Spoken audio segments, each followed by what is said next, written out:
കൊണ്ടാക്കാൻ നിങ്ങൾ കൊണ്ടുവന്നത് ഒരു ഓലയാണ് അല്ലേ? ഒരു ഓലക്കണ്ണി നമ്മൾ എന്ത് ചെയ്തു?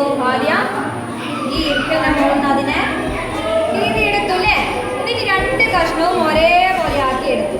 അതുകൊണ്ട് ഒരേ വലിപ്പത്തിലെ 2 പീസാക്കി നമ്മളത് മുറിച്ചെടുത്തു. ഇനി എന്താ ചെയ്യണമെന്ന് നോക്കാം. ആദ്യം ഒരു പീസ് എടുക്കാം. എന്നിട്ട് ഇതാ ഒന്നിൻ്റെ മുകളിലായിട്ട് ഇങ്ങനെ വെച്ചു. കണ്ടോ? ഇങ്ങനെ വെച്ചതിന് ശേഷം നമ്മൾ അടുത്ത പീസ് എടുക്കാം. അടുത്ത പീസ് എടുത്തിട്ട് ഇതിൻ്റെ ഉള്ളിൽ കൂടെ ഇങ്ങനെ വെച്ച് കൊടുക്കാം. അപ്പം ഇതാ കണ്ടോ, ഒരു വാലിങ്ങനെ പുറത്തേക്ക് തൂങ്ങി നിൽക്കുന്നുണ്ട് അല്ലേ? ഇതെന്ത് ചെയ്യാം? ഇതിൻ്റെ ഉള്ളിൽ കൂടെ ഇങ്ങനെ എടുക്കാം. എന്നിട്ട് ഇതാ ഇപ്പുറത്തൂടെ ഇങ്ങനെ ചുറ്റിയിട്ട് ഇതിൻ്റെ അടുത്തേക്ക് കൊണ്ടുവരാം. എന്നിട്ട് ഇത് രണ്ടും കൂടി ഇവിടെ ഇങ്ങനെ പിടിച്ചു വെക്കാം. അപ്പോൾ ഇതും ഇവിടെ ഒന്നും ബാക്കി വന്നിട്ടുണ്ട് അല്ലേ? ഇതിനെന്ത് ചെയ്യാം? ഇതിൻ്റെ ഉള്ളിൽ കൂടെ ഇങ്ങനെ എടുത്തിട്ട് ഈ ബാക്കി വന്നതുണ്ടല്ലോ, ഇതും കൂടി എന്ത് ചെയ്യാം? പിടിച്ച് വലിച്ച് ടൈറ്റാക്കാം. അപ്പോൾ നമുക്ക് തത്തയുടെ എന്ത് കിട്ടി? തത്തയുടെ ഉടൽ കിട്ടിയില്ലേ? ഇനി നമുക്കെന്ത് ചെയ്യാം?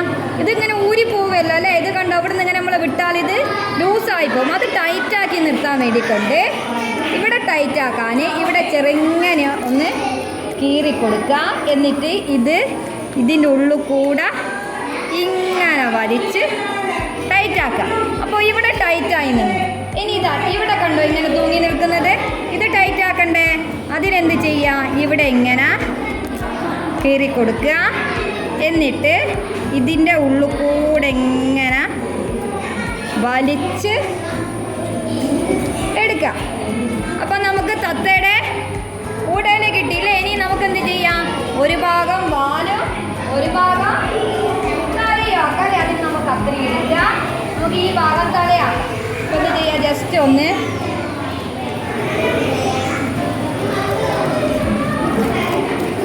വെട്ടിക്കളയാം.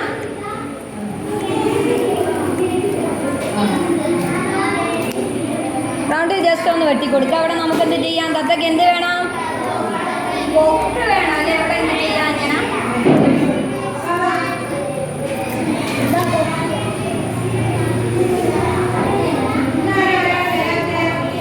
ഒരു കൊക്ക് വെട്ടിക്കൊടുത്തിട്ട് നമുക്ക് എന്ത് ചെയ്യണം? ഒരു കണ്ണ് വരച്ചു കൊടുക്കണം. 2 സൈഡിലും ഓരോ കണ്ണ് നിങ്ങൾ വരച്ചു കൊടുക്കണം. മാലാക്ക എന്ത് ചെയ്യാം? നമുക്ക് ജസ്റ്റ് ഇങ്ങനെ കത്രിക വെച്ചിട്ട് കട്ട് ചെയ്യാം.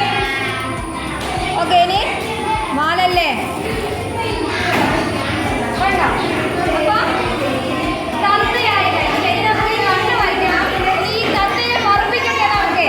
അതിനെ ഇതിൻ്റെ ഉള്ളിൽ കൂടെ എടുത്തിട്ട് ഇവിടെ നന്നായിട്ട് ഇതിൻ്റെ ഉള്ളിൽ കൂടെ എങ്ങനെ എടുക്കുക.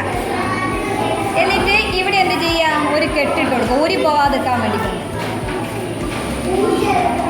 കുറച്ച് വലിയ കെട്ടായി നിന്നോട്ടെ, മറ്റേതായി പോവും.